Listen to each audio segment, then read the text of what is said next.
Hi. Hi, Rob. My name is Brandon Williamscraig. Picture of me. Okay.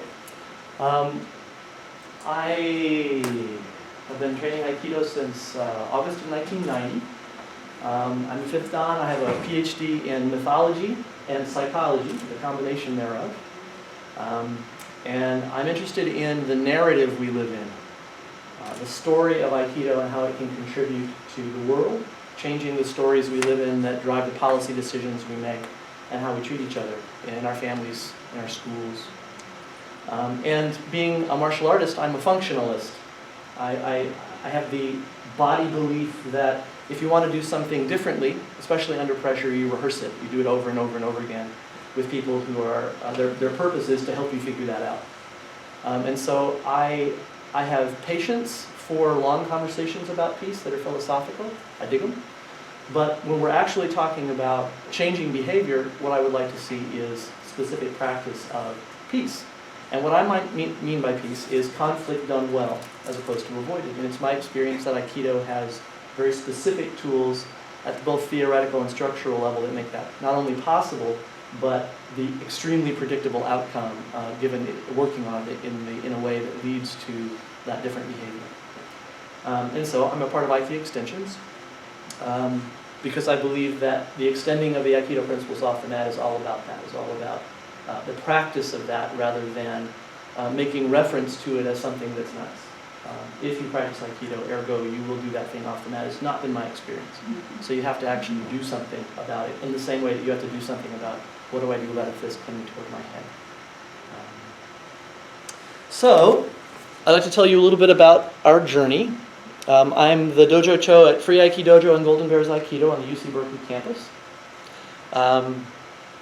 We practice traditional Aikido, and we add language to it. This is about my PhD.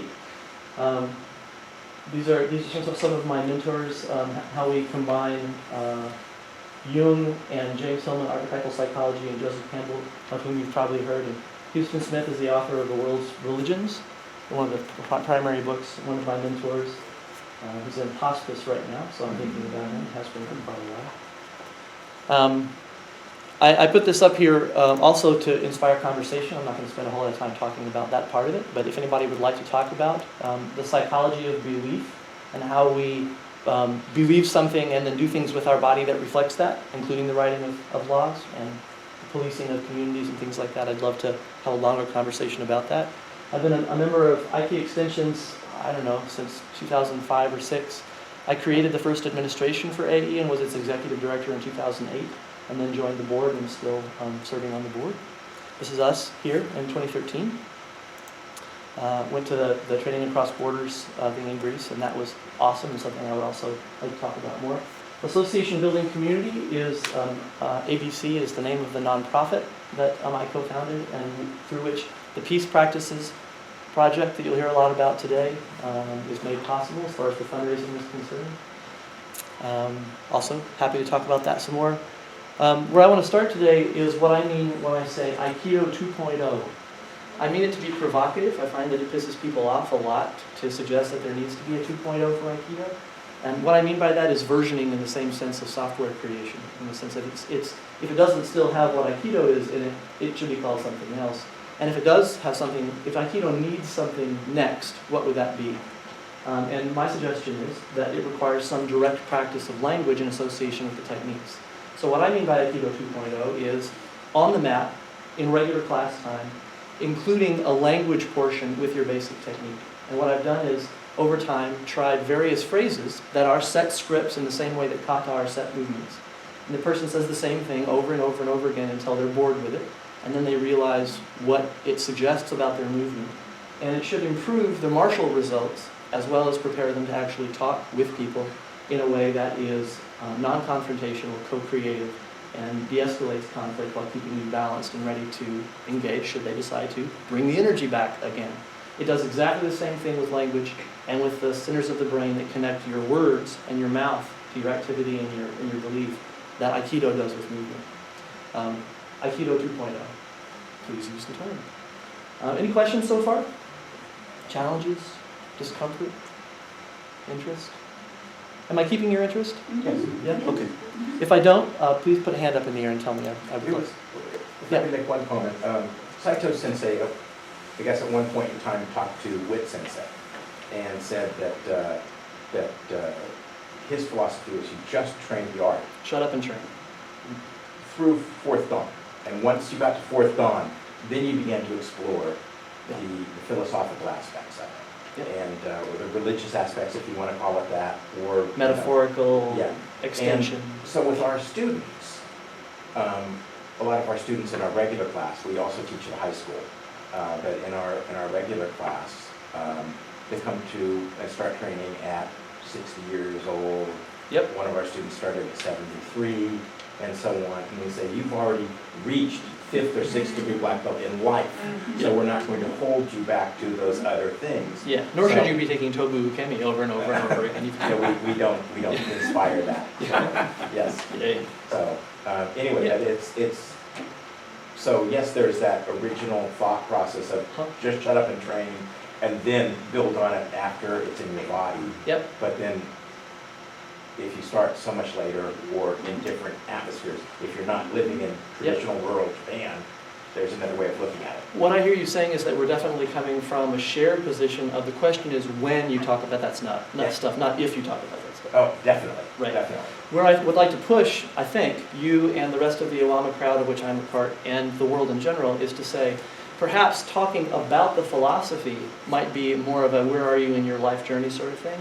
In my experience, if you train the Kihon, the basic version of it, in a very calm position, silent sort of way, you can then, when you've studied how your body moves, which is we're going to stand up and move in a bit. This is the tiny first part of it. Is that if you include scripted words, you are effectively shutting up and training your brain. Because I'm not going to talk about it. I'm going to say things as I do it. Nice. If you see what I mean. Yeah. Because it's like Ki-ai. There are a significant, outside the Iwama world, there are a significant amount of people that don't ever really, they just don't ever really do that, to figure out how the breathing works with it and how it makes your brain do different things. And what I'm interested in is what the brain does. And I'm going to pull a little bit from Paul Sensei's oeuvre, which is years longer than mine, that has to do with a functional, pointillist attention to what the physical response is, what your physical consequences are of saying a particular thing is as important to prepare for as what your body does the first time somebody really comes after you with intent. And if you don't do the language on the mat, literally on the mat and metaphorically on the mat, you aren't ready for, you suck and your work is just, you know, there's kind of a thing you do rather than, and that's what I'm interested in working the language into. That's what I wasn't contesting that. Oh no, I just was enjoying the opportunity to. I like to work through conflict, and by through I mean by way of, as opposed to let's get through with this as soon as possible. So anytime somebody objects, even when they don't object, I usually frame it as an objection so we can do that thing, so we can understand that we're differing, which is what I would like us to be better at. So, Aikido 2.0, by that I mean physical technique plus co-creative language. And then what I do, because of my my first profession was professional theater. And so what I do then is I take theater skills, specifically improv, to make Aikido hit the road a little more. I work with actors on stage combat in a way that they usually haven't before. Sort of grab them and take them all the way to the ground, stuff that they can only get from a martial artist. And then I work with people who are not martial artists about engaging their body in how they speak and think and all that sort of thing. So the theater skills are about improvisation, so that taking something out of the dojo uses your imagination and then your body to actually get you ready for someone jumping on you. And then group facilitation skills are what allow us to engage systems. So if you start thinking about yourself in terms of the group, it's the same transition that you'll recognize from moving from kata with one partner to jiwaza and then randori. It's your awareness does different things when I'm thinking about what you're thinking is the same thing as thinking about what you're saying while I'm deciding what to say next. Is the same thing as thinking about a bunch of people running at me and am I going to go to the edge or am I going to end up in the middle and that kind of thing. So what I'm interested in the children that I'm working with and the adults that I'm working with is going through the process so that they have all these tools at their disposal. And then of course they can follow their own star, so to speak, as to what they really want to develop in individual parts of this. And some people go right through the theater, and some people go more for the facilitation, and some people go right to an Aikido dojo. I'm interested in all of that. When I put Aikido 2.0 with theater skills and group facilitation, I call it Martial Nonviolence. Let me unpack that for a moment. In my experience being a community organizer and ending up in demonstrations and things like that, there are a lot of different ideas about what nonviolence is. And there's passive nonviolence, in which one entirely opts out of the process, even if it means being hurt oneself, in order to avoid being someone who hurts other people. I prefer a more studied, though there are people who study passive nonviolence, it's a really intense part of the Quaker tradition. I prefer a more active, participatory nonviolence, in which I would prefer that you not hurt him or me either, and here's how I've practiced to make sure that happens, or to do my best to make sure. And again, I would like Aikidoists to take that obvious to us most of the time, physical experience, and make it verbal, so that when we have high-level disagreements in Aikido organizations, for instance, before we head in the direction of schism, we do a really consistent process with each other that anyone else would recognize as, yeah, that was responsible. They handled that well. They have differences, and they're going to separate as a result and make a different organization, but it was handled really well, professionally almost. I would like them to have that same response to us that they do when they see us, do our thing and say, it looks like it's dancing. It's prearranged. It's so calm and fluid. That's the kind of standard I would like our leadership and leadership in general to be held to from outside, as though witnessed.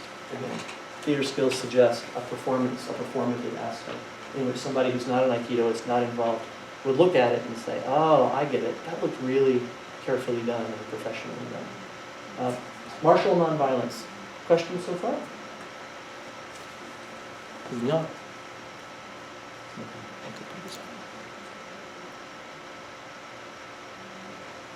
When you take martial nonviolence, and you take the sequences in martial nonviolence and create a specific curriculum for them, you imagine a group of people, you're hired to work with a group of people, and you make a curriculum for them based on where they are, who they are, what they're doing, how long they've been around.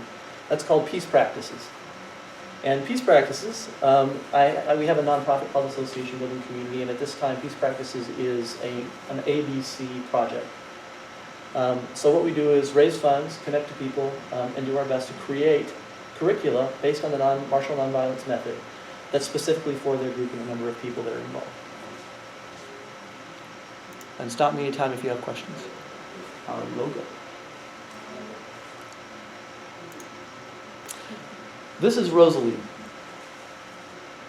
She's 5 now. That's when she was 3.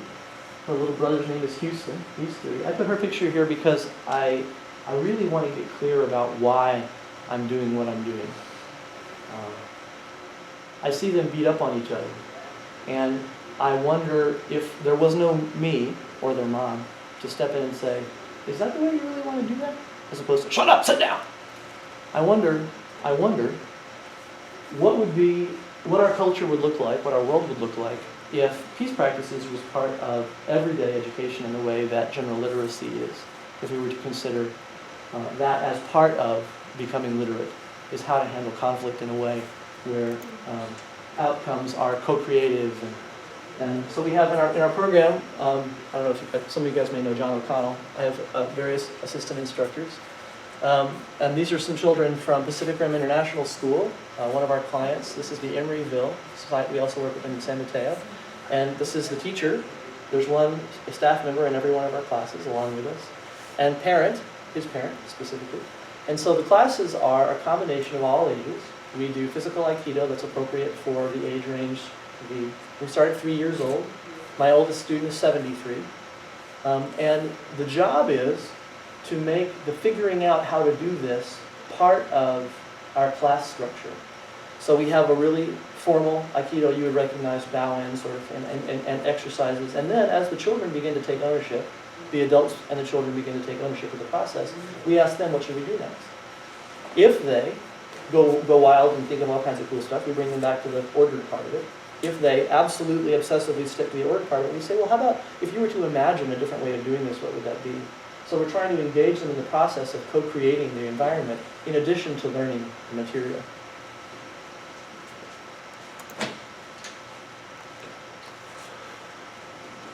that's not here. It's kind of washing out a little bit. I'm not going to. I'm kind of obsessed about IT.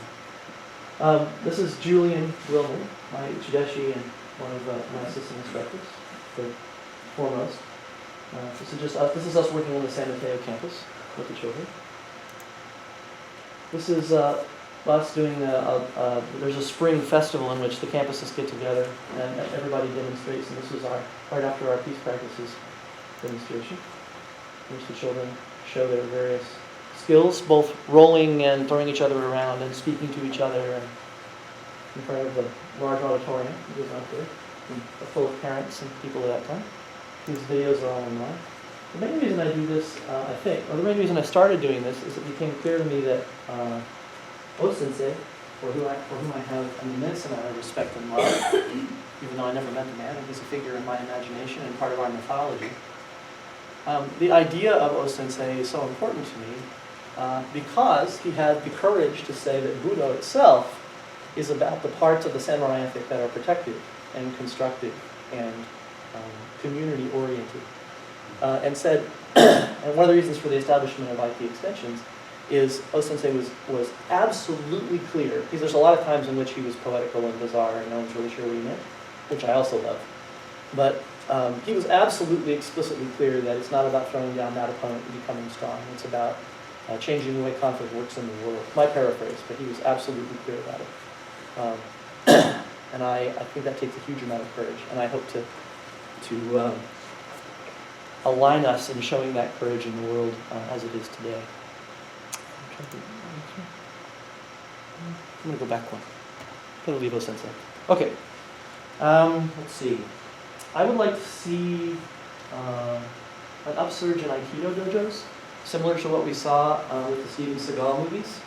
Just number-wise, I'm not a big fan of Steven Seagal, but because of the PR that was associated with that, the attendance in Aikido dojos, there are various figures about it, but I don't think it was very well studied. But the conservative figures they went up by about 20%, which is a big jump, statistically speaking, if you look at groups of people. And it's possible they went up by as much as 35%, which is huge for a movement as large as Aikido worldwide. I would like to see another jump.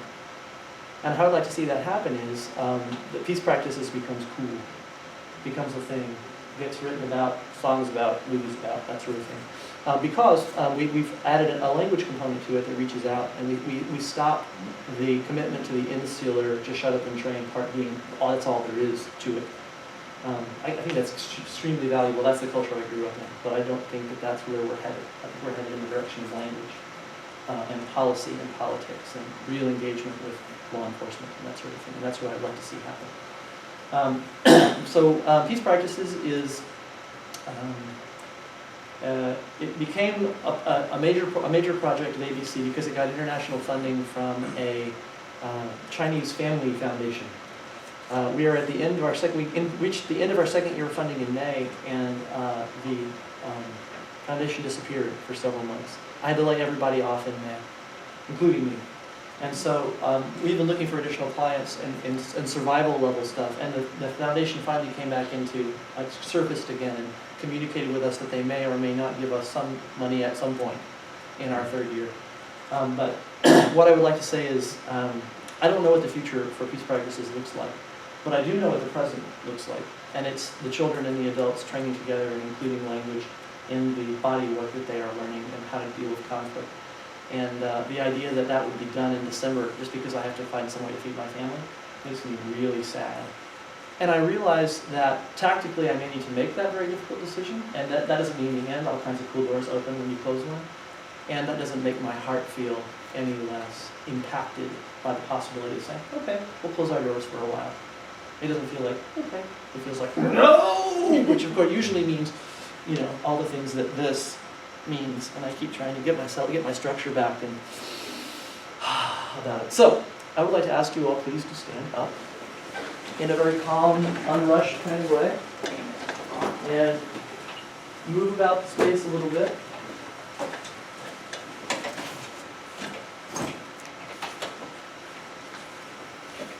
And I'm going to take you through at a ridiculous speed because you all have a context for this. Sort of some of the things that make my approach different from most others. And everything is synthetic, there's never anything new under the sun, and I totally accept that and realize it. And I really like the particular ways that we figured out to talk about this. So I just want to, I don't know, see what you think. So I'll ask you what you think as soon as we're done. Imagine that your crown is lifting up and that your spine is longer than you thought. And let your eyes go to the horizon as you continue to walk around. So instead of looking down or up, just look out. Let your tongue soften in your mouth, like you call, and relax your jaw. As your head lifts up, roll your shoulders back and drop your shoulders down into the socket. Open your chest. Open your heart. Certainly metaphorically, possibly actually. Breathe more than you need to. Pause when you like. Move again when you like. And realize the power of my telling you what to do being able to then result in immediate behavior on your part. You sometimes don't buy into that. I'll suggest something. Wait before you try it. Think about what the consequences would be before you follow my instructions. Everybody pause for a moment and look over this direction. I'm going to ask that you have one vertical line of balance. Imagine it from the center of the world going all the way through you. Whatever happens to be up top, you go all the way through you. And as you construct yourself from our jiu-jitsu heritage, imagine that that one vertical line of balance moves with you like you're a carousel animal with a rod through you so that you won't tilt, but that you rotate this way, but you wouldn't incline necessarily. And then as you move, then imagine your hips as hinges. So everyone put your weight in your left foot, and lift your right foot to find out if you really do have all your weight there. And if your head moves, you didn't really have all your weight there. All your weight's in your left. And then open and close your right hip, knee, toe combination so they stay together. So all your weight's over there, opening and closing your right hip. And then, let your toes face forward. Take all your weight to the right side. And check and see if your weight really is on the right side. So they won't move if all your weight's there. And then open and close your left hip, knee, toe combination. So, and back in a minute. As we move around, we're going to pull with our knee over the toe, so the hip moves forward with the head above it, rather than pushing with the back foot so that your head moves forward. Pulling with the foot, reaching with the hands, and opening and closing your hip when you want to change direction, so you're always pulling your knee over your toe when you want to go somewhere, rather than taking your head, starting to fall and then catching up. So moving yourself around, open and close the hip, and please pull yourself around knee over toe. Go ahead, please.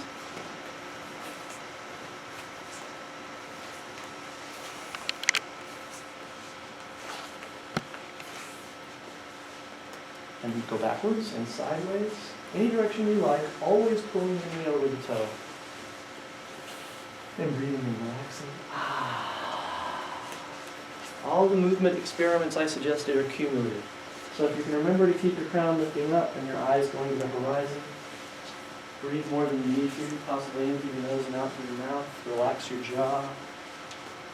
And you're walking backwards how you pull. Like this.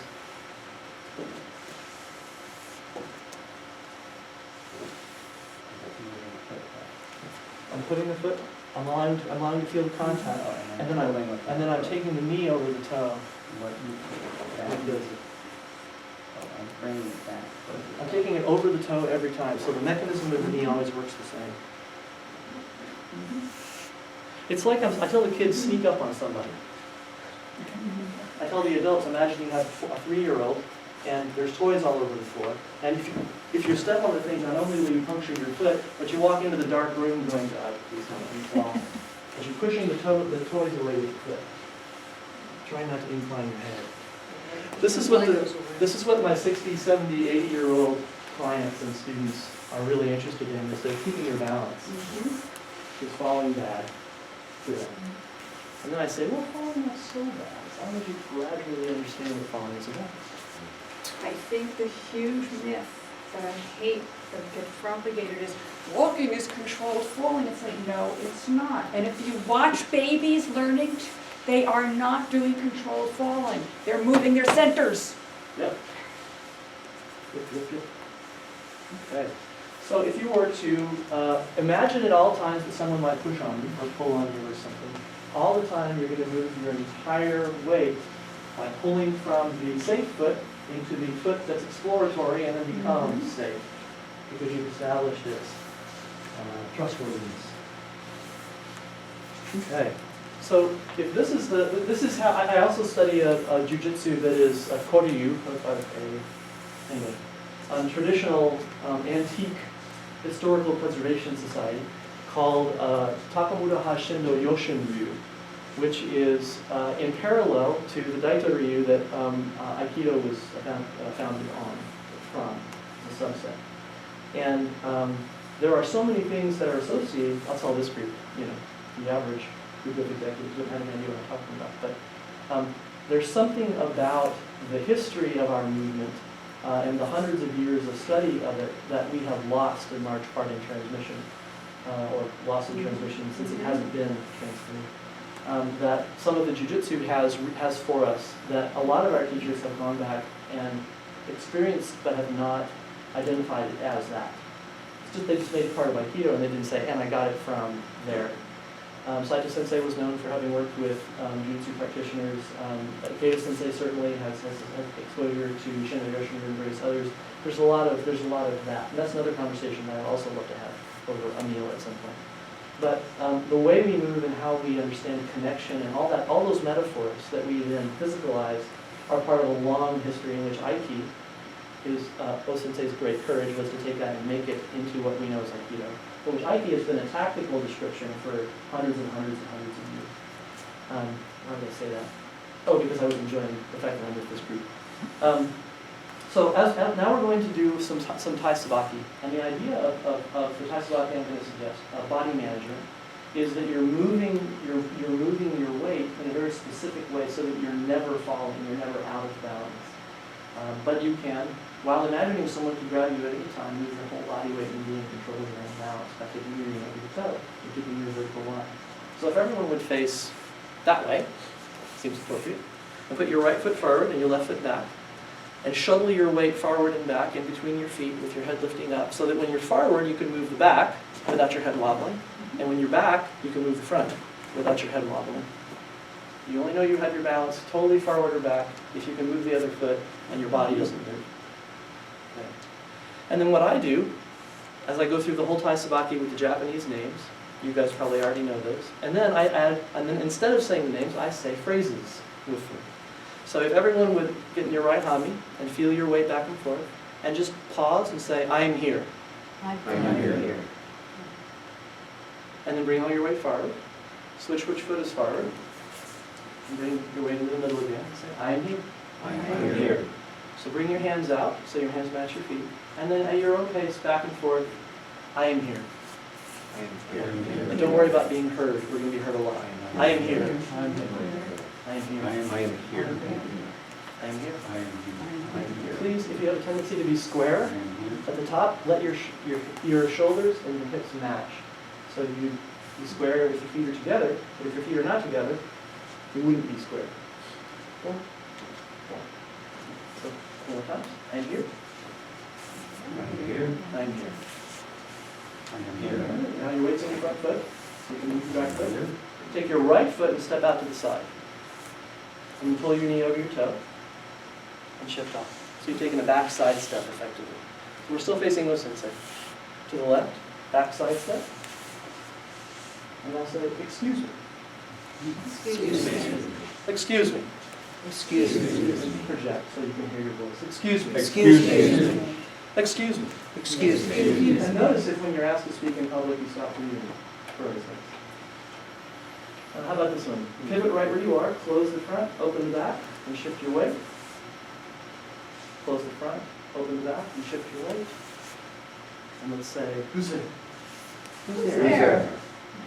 Who's there? Who's Who's there? Excuse me. Excuse me. That's the side step. I got you.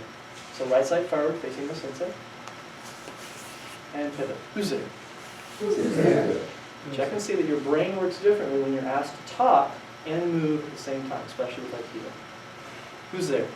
Who's there? Who's there? Excuse me. Excuse me. How about you reading? I'm in. I'm in. Who's there? Who's there? I'm in. I'm in. Who's there? Who's there? Excuse me. Excuse me. I'm in. I'm in. Who's there? Who's there? I'm in. I'm in. Who's there? Who's there? How many black belts are finding themselves uncomfortable being in beginner's mind again? I could just as easily, if what we were talking about is how to use your hands, for instance, Aikidos don't really punch very much. I throw balls at people who've never had that experience. I throw balls at them so they have to put their hands out to keep themselves from being hit by the little. There's all kinds of ways to make your body do the things you need to practice. You can equally ask how many black belts are delighted at being in beginner. Yes, yes, yeah, absolutely. Okay, so I'm gonna put the pedal down a little bit. So if as your brain goes, wait, how do I do this with that? Do the same thing you would do if you found yourself in a strange dojo and they were doing techniques in a weird way, and just do the zone thing where you just see what their body does and then try to get with it as soon as possible. That following by which you learn to follow an uke is actually trying to punch you, blah, blah, blah. Let's do that together. So, I'm here. I'm here. I'm here. I'm here. Excuse me. Excuse me. Excuse me. Excuse me. I'm in. I'm in. Who's there? Who's there? I'm in. I'm in. Who's there? Who's there? Well, let's do this one. And you really blend, not just entering, but turning as you go in. So you're entering with I'm in, and then you're pivoting with who's there, and we're going to say, because you wouldn't get that way, I'm behind you. I'm behind you. I'm behind you. I'm behind you. Excuse me. Excuse me. I'm behind you. I'm behind you. I'm behind you. I'm behind you. Excuse me. Excuse me. Same time. Close the front, sweep the back, and say, I'm listening. I'm listening. Close the front, sweep the back. I'm listening. I'm listening. Excuse me. Excuse me. I'm listening. I'm listening. I'm listening. I'm listening. Excuse me. Excuse me. Open the front foot and take a two-step. 1, 2. One more time. Open the front, two-step. 1, 2. If I were doing it with a partner, with a partner, he uses it at the same time I do. Well, I can literally see what I couldn't see before, and so we're going to say to each other, "What do you see? What do you see? What do you see?" What do you see? And so we're not doing partners because maybe smash into the chairs, but let's see. Ready? What do you see? What do you see? What do you see? What do you see? Excuse me. Excuse me. What do you see? What do you see? What do you see? What do you see? And then finally, when you do a closed two-step, you don't want to telegraph where you're headed, or for instance, Aikido Urawaza. Just leave your foot where it is, and do a closed two-step and say where? Where? Someone says, behind you! You say, where? Where? Excuse me. Excuse me. Behind you. Where? Where? Where? Kids like that. Questions? You get what I'm doing? Yeah. And the ones that didn't work, that I put a word to it, and the people were like, how does that help me to know what I jettison it? And then we go through the various other options. And I say, well, here's the movement. What are we doing? And the kids would go, and we pick the one that worked. Or sometimes I go through with my students in at times that it becomes clear which works and what doesn't. Sometimes it's different by age, but in general, that's what the curriculum is trying to do, is the method puts a script in people's hands so they don't, like yesterday at your workshop, when Paul says, now talk to each other, now talk, people tend to go, ah. Super helpful, super helpful. But if you want to create the new habit in which whoop is not your response, if you give people a kihon, a script, a stop-start, it doesn't have to be real, then you take it and make it kihon nagare, you put it in a larger space, and so kihon, I'm worried about myself, is how I teach it. Kihon nagare, I'm interested in connecting to the other person and making sure even when we take all of this space that they still do this all the way through the art, right? And then what I call kimusubi, phase 3, is the tying of the knot that brings it all together in a martial technique, the now thing, right? So we have a script, kihon, in which I study my own balance. It's all about me. I'm moving myself around, and you're helping me out, not really attacking me. And then the kihon nagare is the movement with lots of space, in which you continue to focus on whether you're connected to them or not. And then the kimusubi is, it's me, it's you, it's us. And now, which would be with somebody really, you just, now there we go. Is this making sense? Mm-hmm. It's the same pattern that you go through learning anything from basic, scales, to being able to play with one other person, to being able to actually be aware of an orchestra. Same thing, basically, any art form. minutes, okay? Should I stick with the pointer? Nah. We did the Thai Sabaki, so, It's yeah, there. let's, nicely. 1, 2, 3, 4, 5, 6, 7, 8, 9, 10, 11. Are you ready? Are you watching? I mean, Yeah, it's not martial art, I mean, it's not Aikido, right? it's, I mean, do I need to know it? no. Okay, then I'm in. Sweet. Please come first. What's your name? Linda Quakenbush. I'm Brandon. Hi. Brandon's great. Nice to meet you. Get a partner and face your partner. That's my last name. Isn't that weird? It's strange. It's so odd. It's an unusual last name. It's so odd. So get a partner who doesn't have your last name, and they will grab onto your wrist. They will grab onto your wrist. And your job is to do the Taino Henko with which you are familiar. Do the Taino Henko with which you're familiar. Okay, so I lied. He's going to help you to know what I mean by do the Taino Henko with which you're familiar. Okay. Thank you very much. Please, do a Taino Henko with which you're familiar. And remember, the Tai Sabaki, that's the building block for this. And what we said when we did Tenkan. What did we say? What was that? And how can you do the technique as though, in this case, you were listening?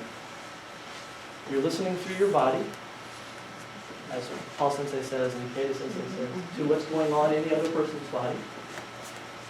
We're doing it in a very basic way. Okay, and everybody stop. Now, imagine you're part of an Iwama-style dojo, and be a mountain, and very carefully move your balance so that it looks like you're presiding over a demonstration of movement rather than defending yourself. And open it up and be really solid and do a really, really consistent, no one can push on you and move you anywhere kind of I'm in charge of my own balance and you will orbit me now kind of thing. Really assert that. So don't move quickly. Make it a balance experiment in which you really do the movement specifically. Okay, on the next one. I'm so sorry. And there's lots of space up here. Please don't, you don't have to leave this. I mean, there's lots of space up here. I do occasionally bite. I will promise briefly not to bite.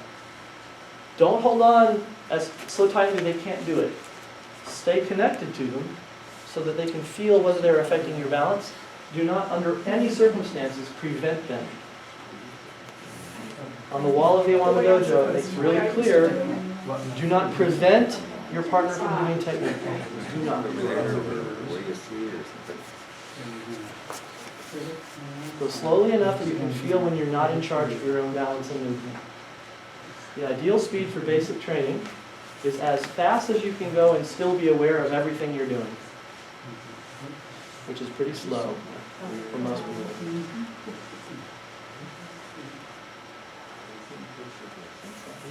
Okay. Lovely. Please bow and thank your partner. Face this direction again. Now as your partner reaches out to grab you, your partner will say, "You're wrong." You're wrong. I'm listening. And the job is to be believable. So now we're back to acting again. You're wrong, I'm listening. You're wrong, I'm listening. You're wrong, I'm listening. It's just like, right? And anybody that's ever tried to help anybody else with time, I think this whole. If you just, you're not really doing anything. So, cool. You're wrong. I'm listening.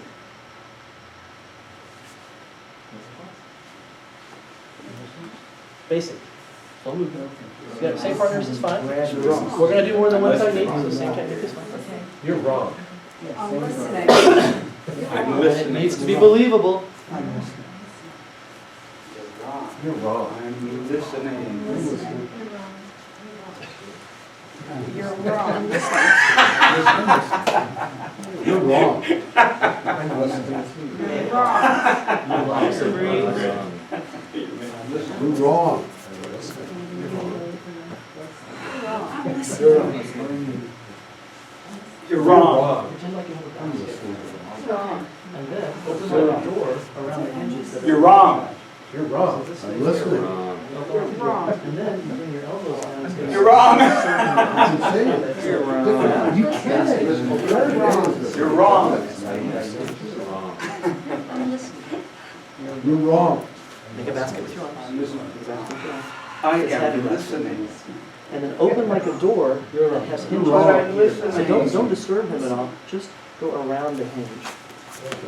and then serve. Your elbows will go down. You're wrong. I will, because it's body to get over the lizard brain thing. You're But now wrong. we're thinking for a minute, I'm it's back listening. at the lizard brain. Use all your good habits. Let your head lift Yeah. up. Don't look down. Yeah. Eyes You're wrong. to You're the eyes. wrong. You're wrong. Yes, yes, You're yes. fucked It up. wasn't defensive. Okay, now thank your partner. Now thank your partner. He did the next exercise. Yeah. So the I basic, picked up on him what he was doing to me. the basic has a script, right? Yeah. My foot and my hand do this. My knee goes over my toe. I mean, it's not improvisation. It's kata. It's the same thing every time because it's boring and specific. And if you're doing the thing that you know that you're doing, over time your brain starts to go, I could do this, I could do this, and I could do that. So you still get to have your structure, even when there's all kinds of stuff being suggested to you. You keep your attention in the sense of when I'm working with the kids in the schools, their attention's doing this all the time, and they're ready to, and my thing is, I have a small bag with shot in it, and I'm going to throw it at your head. You may feel free to look at your phone, but bang! And they go, and they come right, they bring their attention right to the thing. I hit them in the face with a bag, or whatever. And they, Have you actually thrown the bag at them? oh, absolutely. Yeah, it depends on the, I don't throw the bag at 3-year-olds. I throw the bag at 6-year-olds, especially boys. There are, and we can go to Ted's session next and talk about the specific gender differences that is not sexism and is gender different specific curricula. But We raised a little girl and a little boy. It's not gender, it's not a bias at all, it's just seeing. another conversation. There is bias. There absolutely is bias. There absolutely is sexism. There absolutely is cultural conditioning for gender identity. Absolutely. And when you throw a bag at a 6-year-old boy, it's a slightly different thing than when you throw the bag at a 6-year-old girl. And a lot of times, twice, I've had the girls, a lot of times I imagine that they are having, wait a minute, why don't I get the bag thrown at me, sort of deal. I've had 2 girls come up to me and say, do not keep that bag from you. If you're going to throw it at him, give it to me. But they nail it like that. So what I'm really doing is most of the time I'm challenging the boys in a way that they will engage differently. But I have them called to account because that's one of the things I ask my students to do is the minute you see something that's not fair, the minute you have a wait a minute response to something, follow it, do that thing, and say, excuse me. Go right up to them and get in a conflict with them. Say, I have a problem with this. How shall we do that? The how shall we do that question is the biggest thing. Transition is that we're normalizing conflict. It's something you train to get better at rather than something that if it happens you're already wrong, bad, failed, whatever. Environments in which conflict is normal, you have less failure. Environments in which conflict is a bad thing in which you've already failed, failure is the next thing that happens because the conflict is the failure. So you can't go all the way through to the consequences of why it failed in the first place. But now we're getting into the corporate stuff.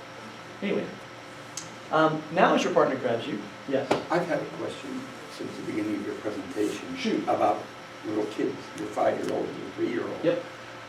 This is a question for all of you psychologists out there too.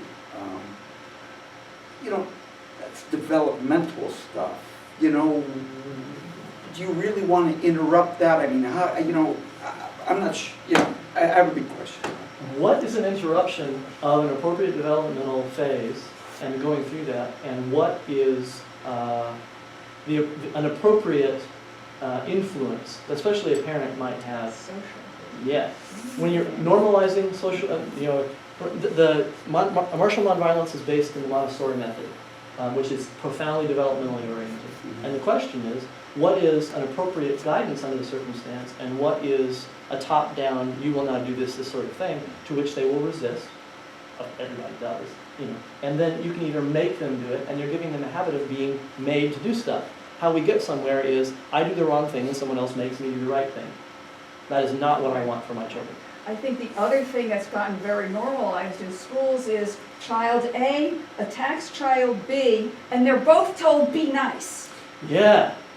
But wait a minute, there was an unfairness here, there was a power imbalance, there was this whole thing, and they're both getting the same message, which is useless to either of them. What I do... The be nice to the one who's been attacked is, do nothing except the attack. Sure. Be shit on for your life. And the other one is, do it when no one's looking, to tell me to be nice. Do Absolutely. it because there's no consequences. Yeah. And what I do is I ask questions to get around that. Yeah. Questions and permission. Instead of saying be nice, I say what happened? Will you tell me what was that like? If they can't tell me what happened because I was in Zimbabwe and he was with the apple behind and we're having a different conversation. I say, well, what was that like? What was that like? I mean, to some degree, I'm pulling the therapeutic card on them, but before we get into therapy, which I don't do, what was that like? And it was horrible. Yeah. Well, what happened first, and then what happened next, and then we get the narrative. And for my children, I say, it looks like it looks like X. Was that what it was? Would you like to do this? I make proposals. How about if we do that again? And how would you like this to turn out? What was that? And I'm asking questions about what it was, and then I'm following them. Montessori, follow the child. I'm following them around through the narrative of what it was, and asking, what was that like? Did that work? Oh, not so much. How about over here? And it's the same thing I do with executives, because it's how the human brain works. And as you're building meaning to try to get to an understanding of what's going on, you sample your experience and match it against the narrative that you're in. And your brain goes and starts making associations. And then the more associations you get that reinforce what you already thought was true, that's the thing you tend to go, it's the truth. And you behave after that as though it were the case. And so all I'm doing is touching the individual connections on what was that, what did it feel like, what was it, so that they can go, they can participate in the process of figuring out how they'd like to think about it and store it. That's the short version. Can I make a quick comment? Please. One of the things that you have to watch for as a teachers should be taught to say, use your words first. Not use your words instead of your fist, but use your words first. And then if you have a resource to use your fist, if you need to do that. Yeah. The kids are set up to make them. What I ask is, when you use your words, how does that work? When you use your body, how does that work? And when you used it in this way, what happens next? Because again, mythologist, right? I'm in the middle of the story. When you do that in that sequence, then what comes next in that story? Yeah. Well, they hit me in the face. Yeah. So you might not want to grab your sister's stuff and pull it away. Perhaps you might want to say, may I use that? And see if that works better. You don't get hit in the face. And by the way, Rosalie, I think it didn't work out very well for you to hit your brother in the face, because now we're having to have this long conversation and you're giving me the Papa, when are you going to stop talking look. And it's going to happen every time that way, right? So hit your brother in the face, Papa says, tell me more about that, and there's going to be a long conversation until we figure out what should happen next. You want him to hit you, and we have the conversation. Where was it? Oh yes. So we had just done Taino Henko with You're Wrong, tell me more, and he had just said, you're fucked up. Not for 3-year-olds, but the next thing is that the feel of you're wrong and I'm listening, you're wrong, right, is embedded in the majority of arguments at some point. Mm-hmm. It's the base state of most arguments, otherwise we wouldn't be having one. You could say anything that implied, so you just embed it one level down, just like you do Tai Sabaki. You embed it in the technique, you move on to the next thing, which would be saying something that means, effectively, you're wrong, but isn't actually you're wrong. It can still be a little weird, it can still be a little experimental. We're not going to get to the actual conversation until we get to Kimusubi. Is this making sense? Mm-hmm. Not yet. Okay.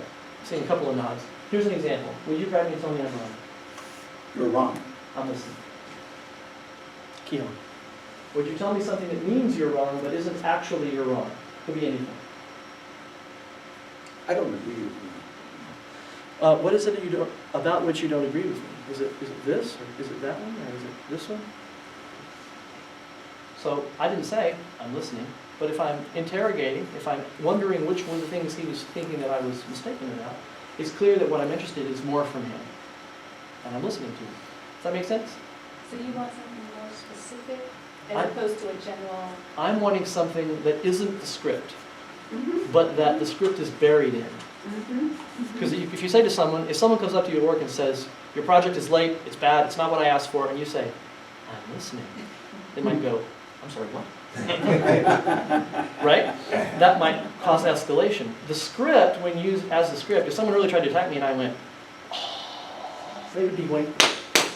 So the question is how to embed the script so that you continue to look for the archetypal messages that are in all conflict, so you can know you're in the zone, and have your habits kick in, but without it having to be the kihon every time for you to be able to function. Okay? Don't worry about whether you're right or not. Please jettison that and say something that's in the vicinity. Look for something, and if you're wrong, blow it off. New partner, please. Hi. Hi. I'm Janice, nice to meet you. I don't think so. Why?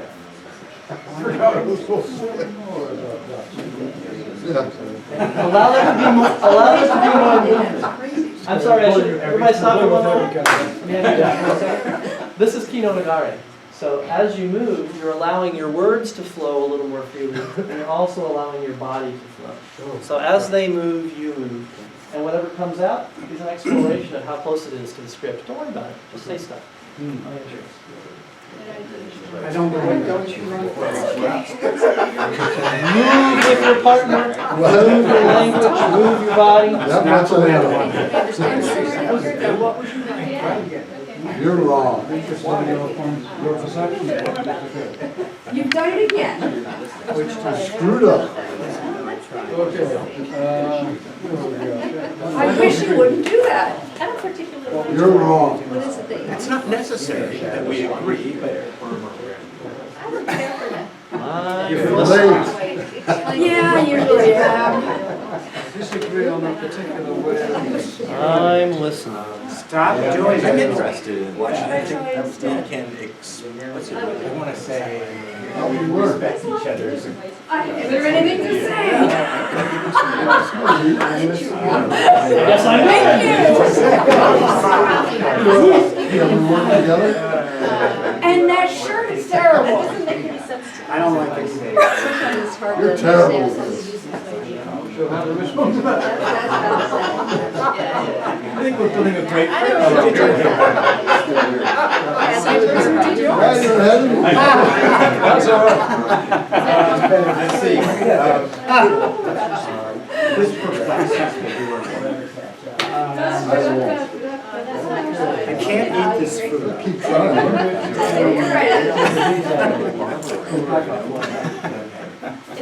Well, You're one away from me. This is a very, I have to go on. Oh, and I like it. this is a very interesting. Okay, let's take a look at this. I hate when you do that. This is a variance. I don't really. Leave me alone. Okay, Mountain partner. We're looking at it together then. Whoa. Thank you. Isn't this fun? Yeah. Yeah. And you know, like any creative thing, you can decide how much emphasis you put on the structure of it. Some people get really serious about getting it right, and you can shift to let's see what happens, right? Mhm. And then what I'm interested in, since what I'm headed for is group facilitation, so that everybody has group awareness and expects groups to work this way and can make proposals that will lead to groups working this way, is I ask them, well, what happened? What was it like when you made that decision? Did you notice that everybody started laughing? When did they start laughing? And a 5-year-old will tell you, whereas an adult will go, about it, because they were, not there. So we have different attention deficits at different developmental levels. And the question is, that kind of attention deficit, wait a minute, where was I? Right? Is an analog for all of the other ones. What was that? It's the same kind of thing as, wouldn't you like to play that game on your phone instead of your homework? There's a thing that you bring yourself back to center and start making your own choices again. So then, since we're a traditional Aikido program as well as all the other language and all that stuff, we go through the raft of basic techniques. We give people tests, we do all the usual stuff, depending on the program that we've designed. Most of the schools want the whole thing. The Beacon Day, that you saw Suzanne Abbey, the head of Beacon Day, they've basically made us their PE program. So we're their motor work, cross-dominance issues, corrective part, we do, and that's how they fund us. As the PE program person went away, I happened to show up 3 days later with my proposal in hand, sending emails to everybody, and she called me and said, I got this thing. And we became their PE program. They gave us a room entirely dedicated to us because the dance program has gone away. And we ended up getting, I brought the zebra mats in, put them down, and we do the whole thing. let's see. Well, we leave always a little time for questions and stuff like that too. But just, you know, the 3 basic techniques that we always do pretty much across the board is he grabs on and says, "You're wrong." "You're wrong." And I say, "I'm listening." He grabs me again, and I do Katate Dori Kote Gaeshi, sort of a more jujitsu-y version, and he says, "Me first," Hey, me first. which the kids can relate to, but that's another archetypal, it's unfair, I'm supposed to go first or whatever. And I rotate underneath and come around like that, so that they're off their balance, and I turn aside and I say, "Let's go together." So we have a different outcome habit. He grabs and says, "Me first." Me first. I rotate around and I say, "Let's go together." And that using that. So the second technique, we're embedding the listening in it, because we're still doing I am listening. But what we're saying is, let's go together. So we can go right to action when we need to. He does Shomanuchi. When he does Shomanuchi, he says, "It's your fault." It's your fault. Tell me more. What was it you said? Tell me more. Tell me. Tell me. Because that sort of elicitive sort of thing. It also differentiates responses from a lot of the responses that people will do to the first technique. "You're wrong, I'm listening." Because when they start doing the Kino Nagari version of "I'm listening," they'll start to say things that elicit responses from other people. And what this does is lock it down as, yes, that's a definite thing to do. So we've taken the pattern, we've embedded it in the technique, and we're making it operational so that specifically it can be taught in the same way that Paul has been looking for a way to teach what he does in some very specific exercises that anybody can show anybody else. This is the thing the kid goes home and says, "Ooh, let me show you," after rolling. So Kenny is always the first thing the kid goes home and says, but the other thing is they say, "Okay, now grab my wrist," which is the universal first day of Aikido, follow through. And say, "Okay, now make your hand like a sword and act like you'll cut me in half. And I will hop behind you." I'm behind you. Now move. And the Iwase, the blend, is that you continue them in the direction they were already headed and then you redirect. And so in the end, what the children are practicing is self-redirection and other redirection. And the question is, since power is power, is it helpful? Did it help the person to learn the technique to get more of what they wanted? Because in the end, unplugging conflict has to do with everybody getting their needs met. And then we're back to the group systemic level in which solutions are proposed that aren't really about everyone getting their needs met. They're about controlling the fact that I'm going to get all of my needs met, and you're going to get very few of your needs met if I'm the 1%. Particularly. So it gets political very quickly. And again, politics is organized chaos. That's how it is meant to create an order in which conflict is done well, as opposed to at the barrel of the gun. So there's various gradations of what well is. But most people don't understand conflict done well as I shoot you and you're done. Most people don't. Conflict writ large as that. They think that's really important under certain circumstances, but they would rather not be done to them, for instance. Is this making sense? Yes. So, peace is something that you practice. That's the title. Peace practices are some things, and peace, what does it do? Practices. And if you're not practicing something that leads to peaceful behavior, good intentions are awesome. They're a fine place to start. But that's like intending to have a physical fight worked out well when you have zero martial arts training. You tell yourself, when I get mad, look out. But in reality, not so much. That's a quick way to get your ass handed to you. And the same thing is true in my experience with, community justice organizers and politicians and that sort of things. They don't really expect things to work out well. Everything's a hedge against expecting things to go really hardly and trying to get your friends as much of what they need to possibly get them. And that's not the way the world is to work anymore. It's a survival issue for us as a species. So let's go ahead and get over that. Thank you. Questions? The last thing, as you might expect from somebody with a project, is we're interested in, turn on the light. It says we need your support and start your own program. Anybody who teaches Aikido can do this. I'm happy to come and do seminars. I'm happy to have people come in and attend classes with us. I don't have as many assistant instructors as I did in May, but hopefully we'll remedy that soon. And I really, part of my growth edge is going ahead and identifying as the head of the program and stepping up and asking people for money and for time and things like that. And I'm glad to say that I have become virtually shameless about that. I'm entirely happy to receive a $10 donation from anyone. I'm also happy to receive a $10,000 donation. And now that somebody gave us $80 grand, 2 years in a row, promising a third, I don't really, the money about it is really super important, like food or air is super important. But this, what we were just doing, is what makes people go, about it. So I would love your money, I would love your time, I would love the opportunity to show you more about what I'm talking about and give all kinds of the language underneath this stuff. Yeah, and anybody can teach it, especially if you have an Aikido background.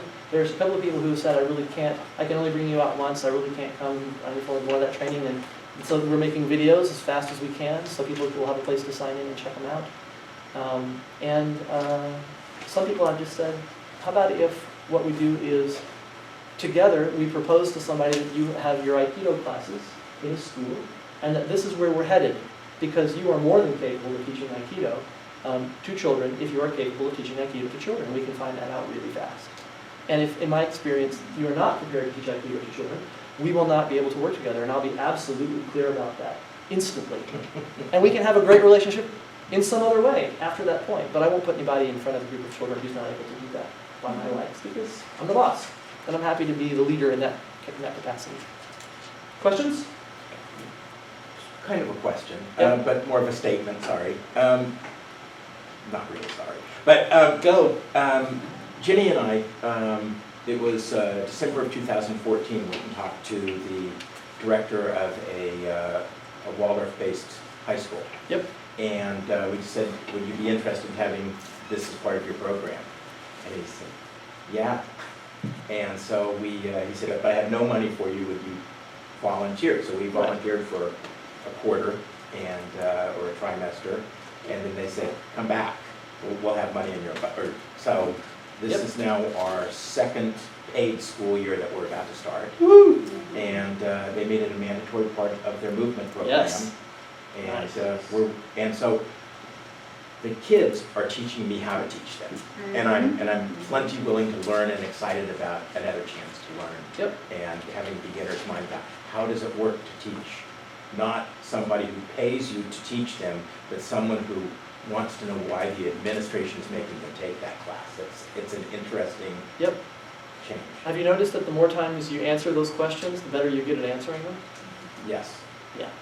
And that's, to some degree, that's what we offer, is I've answered that question so many hundred times that it gets to the point of being able to do it in about 30 seconds. In the same way that someone says, Aikido, how's that different? And you go, not Aikido. And you go, Aikido. And they go, oh, about it. You know what I mean? It has to be that specific and clear for most people. Unless you have lots of time and you don't require them to pay you for anything and you can sort of discover it together. Most of the time our in comes because somebody already knows what Aikido is. And they say, now how are you different? And I say, Aikido, language. And they go, oh. And I demonstrate one or two things and they go, oh, okay, I get it. And they're either on board or not pretty fast. And then staying is all about doing the thing that you allege you're doing when the actual conflicts come up that inevitably come up. And being the first one to go, ooh, look, a conflict. Let's train. And they'll go, oh, what? The adults. Isn't that what you do with the kids? My answer is, oh no. That's what I do with everybody, all the time. I'm a training maniac. That's what I do. That's the reason I'm here. And then the really cool installations are when we really do get to do it with all the adults and all the kids and all the parents. And everybody just knows that that's what you do. And that's what we're looking for, is that you see a police officer, you know that the gun and the stick and the badge all come along with that package. That's what you expect. That's what you get. And if you see this, what you should get is calm, redirective language. I keep my balance. I don't send you to the hospital. The ethical overlay that makes Aikido what it is, and without which Aikido it's not what you're doing. Other questions? So I'm trying to write down the phrases that we did when you guys talked.